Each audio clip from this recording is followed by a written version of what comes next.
En bok som har varit väldigt viktig för mig, som jag tycker har gett mig ett annorlunda perspektiv på hur böcker kan vara, en samisk bok, är den här av Muistelu Saamikirja av Johan Tori.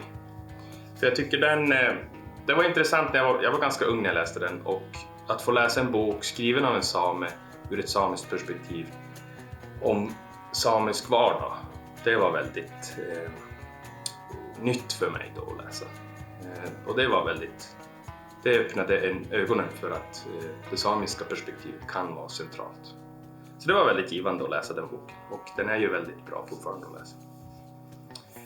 En annan bok som jag tycker har imponerat på mig är Monlen Tjuegi av Siri Brock Johansen. Det är en ungdomsbok om ung kärlek, att växa upp och hantera tonårslivet helt enkelt.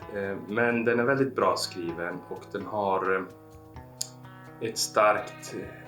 det är en dramatisk bok, och den är väldigt gripande. Så den tycker jag var väldigt kul att läsa. Jag tror det är en viktig bok för unga att läsa. Jag har läst den som vuxen, men den var fortfarande väldigt bra. Sen en viktig bok också generellt. Det är inte en same som har skrivit den. Han heter Utsjalasse, så han har ett samiskt namn kan man säga. Begrav mitt hjärta vid Utsjajauri, som nyligen gått bort. Men det är en så oerhört viktig bok. För den beskriver saker som en same inte hade kunnat göra. Det är en tjänsteman inom regeringen, och som beskriver hur tjänstemännen aktivt arbetar emot utvecklingen av samiska rättigheter.